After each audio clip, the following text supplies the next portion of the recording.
Assalamualaikum warahmatullahi wabarakatuh. Bapak Ibu para senior yang saya hormati, pada kesempatan ini kita akan membahas mengenai persiapan pensiun, yaitu bagaimana menjadi purnakarya yang tetap sejahtera. Bagaimana kita ketahui bersama bahwa setiap pegawai itu akan mengalami masa pensiun, dimulai dari hari H menerima surat ucapan terima kasih dari perusahaan. Namun Bapak Ibu sekalian, perlu kita ketahui juga bahwa ada suatu mitos di dalam masyarakat. Ini mitosnya seperti apa?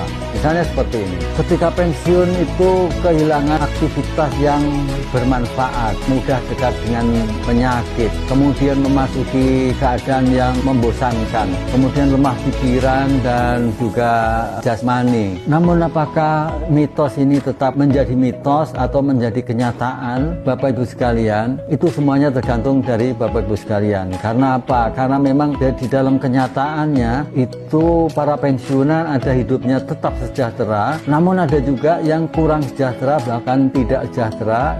Dia post power syndrome, stres dengan akibat yang sakit, stroke, mohon maaf, bukan nakut-nakuti, tapi ini ada kenyataannya. Apakah itu tetap mitos itu menjadi mitos atau menjadi kenyataan? Itu tergantung pada Bapak Ibu sekalian. Saya Sudarminto, puluhan tahun berpengalaman melayani para senior yang bekerja di suatu perusahaan dengan pendekatan pedagogik dan berpengalaman di dalam membantu para pensiunan. Bersama Quality First akan membahas 9 kunci sukses bagaimana supaya di dalam menjalani masa pensiun itu tetap sejahtera. Berikut ulasannya. Sebagai seorang senior yang akan menjalani masa pensiun, Bapak Ibu sekalian sesungguhnya memiliki beberapa kelebihan.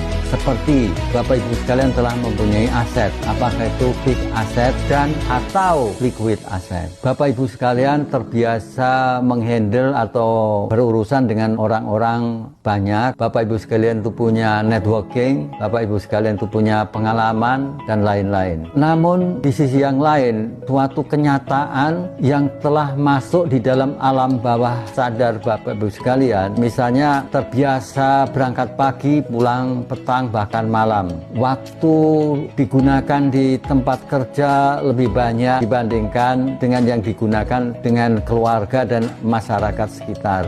Karena berangkat pagi, pulang malam itu tadi. Kemudian setiap bulan terbiasa menerima gaji tetap di tanggal yang tetap. Bapak Ibu sekalian punya daya beli dan di dompet yang Bapak Ibu sekalian bawa kemana-mana itu selalu punya ada daya belinya, apakah berupa elektronik money maupun uang cash. Zona nyaman telah Bapak Ibu rasakan sekian puluh tahun selama Bapak Ibu sekalian bekerja dan masuk di dalam alam bawah sadar. Nah, ketika Bapak Ibu sekalian menerima satu lembar surat ucapan terima kasih dari perusahaan yang saya sampaikan itu tadi, bertanda berakhirnya hubungan kita dengan perusahaan, itu semuanya Bapak Ibu sekalian akan berubah gaya hidup dan proses kehidupan yang akan Bapak Ibu jalani kemudian. So inilah rasanya perlu suatu persiapan, dan persiapan itu mengarah bagaimana supaya menjadi purnakarya yang tetap sejahtera, bisa menikmati suatu kondisi sesuai dengan yang kita hadapi, real kenyataan kehidupan sehari-hari, kemudian kita bergabung dengan masyarakat setempat, sejahtera bersama keluarga dan sebagainya. Nah, untuk mencapai hal tersebut kita akan bahas satu persatu bagaimana kunci suksesnya. Kunci sukses untuk menjalani masa pensiun yang sejahtera yang pertama kali adalah bagaimana merubah mindset dalam diri kita.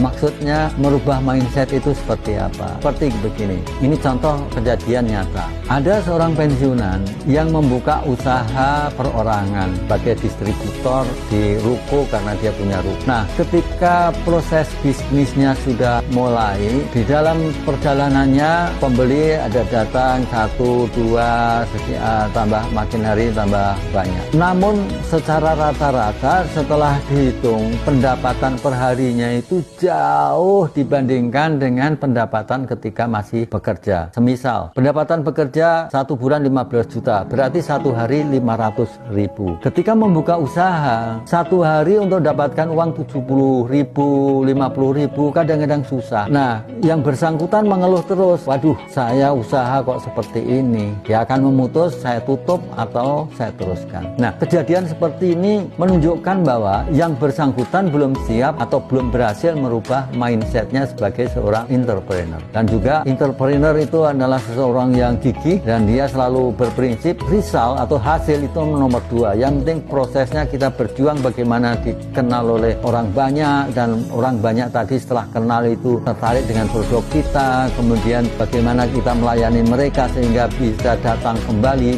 untuk beli kedua, ketiga, dan seterusnya.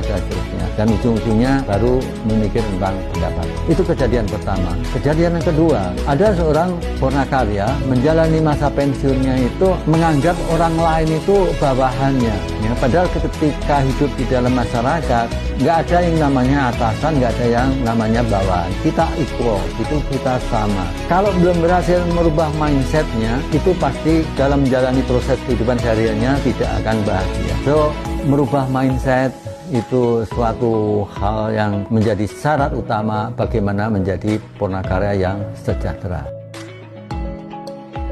Kunci sukses faktor yang kedua, Bapak Ibu sekalian, di usia kita yang sudah tidak muda lagi, di mana kesehatan itu secara umum itu perlu dijaga dengan ketat. Fasilitas kesehatan dari perusahaan itu sudah turun, baik kualitasnya ya maupun coverage penyakit-penyakit atau coverage layanan dari rumah sakit yang ditunggu. Dan untuk menjaga tetap sehat, semisal konsultasi dengan ahli gizi.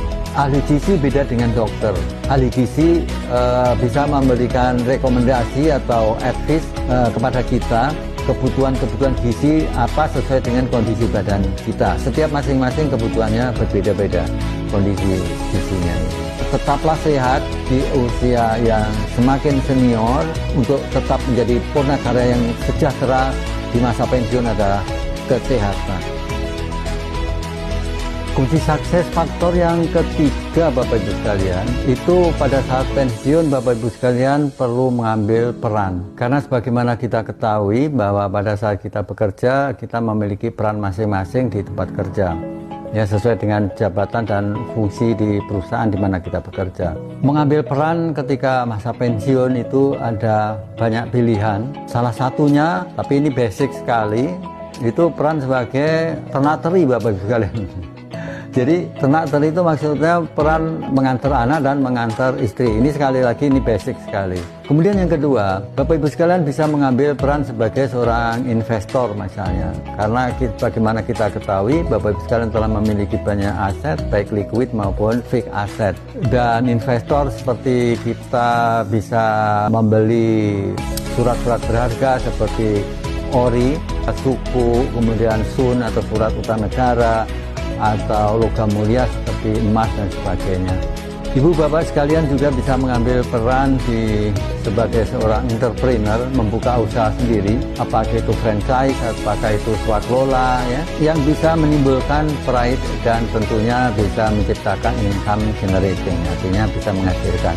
Kemudian Bapak Ibu sekalian juga bisa mengambil peran sebagai seorang socialpreneur, artinya terjun di suatu kegiatan sosial yang non-profit tapi bisa membiayai kegiatan itu, seperti membuat sekolahan misalnya, membuat yayasan. Syukur-syukur sebelum hari H pensiun, beberapa tahun sebelumnya Bapak Ibu sekalian sudah mulai merealisasikan kondisi sebagai seorang socialpreneur. Tidak harus sebagai pelaku tunggal, namun bisa bekerja sama dengan teman-teman yang satu visi, satu misi, yang sudah diajak bergaul dan terpercaya. So, milikilah peran pada saat Purnakarya atau menjalani masa pensiun Bapak Ibu sekalian yang bisa menimbulkan suatu pride, kebanggaan, dan juga sekaligus bisa memberikan atau memiliki nilai ibadah di dalam aktivitas sehari-hari.